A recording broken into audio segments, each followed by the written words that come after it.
Hey, Indian Creek 8th grade students, it's Professor Blazek, and I'm here with part 4 in our Civil Rights Era video series, The Struggle Continues. Now, the guiding question that I would like you to keep in mind as you watch this video is, what different approaches were taken in the fight for equal rights? So let's go ahead and jump right in. Now, as the fight for civil rights went forward, Dr. Martin Luther King Jr. and the SCLC would organize a protest in Birmingham, Alabama, which was felt to be the most segregated city in America. Police in Birmingham would go on to arrest hundreds of protesters, including Dr. King, who would spend 2 weeks in jail, during which he penned his famous Letter from Birmingham Jail. Media coverage of this protest was widespread, and President John F. Kennedy would send over 3,000 troops in to help restore peace in the city of Birmingham. Perhaps the most remembered protest of the Civil Rights era would occur on August 28, 1963, when Dr. King and the SCLC organized a march on Washington, D.C. Over 200,000 people would take part in this march, urging Congress to act on the continued injustices suffered by African Americans across the country. In front of the crowd gathered before the Lincoln Memorial, Dr. King would give his famous I Have a Dream speech. King would proclaim to the crowd, I have a dream that one day this nation will rise up and live out the true meaning of its creed. We hold these truths to be self-evident that all men are created equal. King's words live on to this day as some of the most moving rhetoric in the history of America.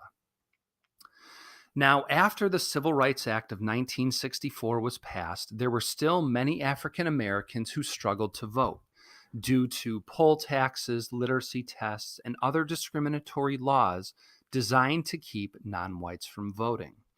During that summer, thousands of civil rights workers moved around the South to help African Americans register to vote. The workers called this campaign Freedom Summer, but often faced strong opposition, with some even losing their lives during this time.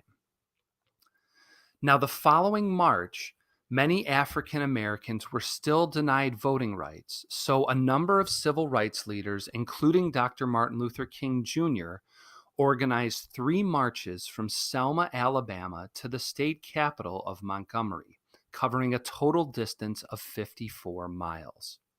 State troopers and local police along the route would attack the protesters, which led President Lyndon Johnson to step in by protecting the marchers and giving way to the Voting Rights Act of 1965. This was yet another example of a violent response to a group of nonviolent protesters, an occurrence that was becoming all too familiar to those who practiced King's vision of civil disobedience. Now, in reaction to these and other events, more and more African Americans began to grow tired of the slow pace of change and angry over violence from whites. Malcolm X, who was the leader of the Nation of Islam, or the Black Muslims, criticized the goal of integration and the practice of civil disobedience. Malcolm X would become another leading figure in the civil rights era, and he felt that African Americans should separate themselves from whites entirely and create their own society. However, in 1964, Malcolm X would make his religious pilgrimage to Mecca in Saudi Arabia. Upon his return to America, Malcolm X would publicly reject the Nation of Islam in a change of faith and change his views on racial separation, citing a newfound belief in a society in which whites and blacks could live together in harmony. Malcolm X began receiving death threats due to his newfound change of faith and his views, and on February 21st, 1965, he was assassinated by members of the Nation of Islam, another civil rights leader who would be gone far too soon. Malcolm X's more violent viewpoints would be mirrored by a number of other groups during this time as well. SNCC leader Stokely Carmichael would begin to preach the idea of Black power, which was the belief that African Americans should create their own culture and political institutions via a revolution. Carmichael's idea would be rejected by other civil rights groups like the NAACP, but had an impact on many other activists as well. Then, in 1966, a group of civil rights activists would form the Black Panther Party in California. The Black Panthers demanded a number of reforms and would arm themselves against police opposition, one of the first groups to do so. They would stage a number of armed protests claiming the need for self-defense in the face of police brutality. The Black Panthers would also provide a number of community services, including rehab programs, self-defense classes, meals for the poor, and free medical clinics. Now, unfortunately, violence would break out during the summer of 1965 in Los Angeles, where 34 people died after a week of riots.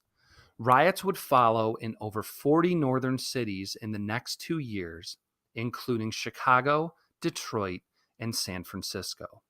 159 riots would occur in the summer of 1967 alone, which has since become known as the Long Hot Summer. The riot in Detroit would go on for a full 5 days, resulting in 43 deaths, nearly 1,200 injuries, and over 2,000 city buildings being destroyed. A governmental commission would warn President Johnson that these outbreaks were pointing toward two separate American societies. Now, while Johnson's commission would lead to further legislation, tragedy would once again strike the civil rights movement the following spring. On April 4th, 1968, Dr. Martin Luther King Jr. was assassinated in Memphis, Tennessee. King's death would spark riots in over 100 cities across the country, and thousands would attend his funeral in Atlanta. King's death was mourned across the nation, and this would urge President Johnson to push the Fair Housing Act of 1968 into law, which he would do just 1 week later. This was the last major piece of legislation during this movement, but would be far from the final step in achieving equality amongst all people in America, as the fight still continues on to this day. And so we will end this video by returning to our guiding question: what different approaches were taken in the fight for equal rights? I will be back soon with the final video in our Civil Rights Era series, looking at other groups who also fought for rights during this time. For now, this has been Professor Blazek, and I will see you all next time.